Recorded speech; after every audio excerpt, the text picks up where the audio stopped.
Hello guys, আশা করছি সবাই খুব ভালো আছে। তো আজকে অনেকদিন পর একটা ভিডিও নিয়ে আসছি।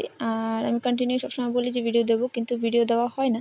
তার কারণ কি, আমি অনেক ভিডিও এরকম আছে যেগুলো আমি ভিডিও করে রেখে দিচ্ছি, কিন্তু ভিডিও এডিট করার সময় নেই। কারণ কি, আমি ফালতু কাজে এত টাইম ওয়েস্ট করি যে আমার ভিডিও এডিট করার সময় পাই না আমি।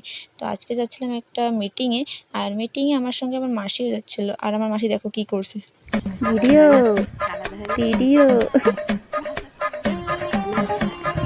ভিডিও এখানে আমার মাসিকে বলছিলাম একটু রিভিউ দাও আমার ভিডিও নিয়ে, আর আমার মাসি কমেডি করছিল। এরপরে আসে বাস, আর বাসে দেখো আমার বৌদি, এই যে আরেকজন আমার সাথে সবসময় থাকবে আর এত কমেডি করবে। আর এইখানে বাস থেকে নামার সঙ্গে সঙ্গে বসার জায়গা পেয়ে গেছিলাম, সুন্দর একটা জায়গা। তো সেখান থেকে বসে একটু বৌদিকে বলেছিলাম যে ফটো খিঁচতে। আমার বৌদি ভিডিও বানাচ্ছিল। তো যাই হোক, তারপরে দেখো সামনেই দেখো কি সুন্দর ফুলের বাগান। পুরো ফুল গাছ থেকে ভরা, এত সুন্দর বানিয়েছে না এই পঞ্চায়েতটা। মানে এটা হচ্ছে চেনপুর পঞ্চায়েত। আর দেখো সারা জায়গায় নতুন নতুন ফুল গাছ সব। আমার এত ভালো লাগছিলো এখানে গিয়ে। আর আমার বৌদি তো বলছিল যে সব ফুল গাছ নিয়ে যাবে। মানে বৌদির এত পছন্দ ফুল গাছ, মানে যেইখানেই যাবে আমার সঙ্গে, যেখানেই যাই মিটিংয়ে একটা করে ফুল গাছ নিয়ে আসবে। তো এরপরে যাচ্ছিলাম আমরা উপরে। উপরে বলতে হচ্ছে পঞ্চায়েতের উপরে, ঠিক আছে? উপরে বলতে একদম উপরে না, হ্যাঁ। তো যাই হোক, যে উপরে যাচ্ছিলাম, আর উপরে গিয়ে দেখি আরও ফুল গাছ।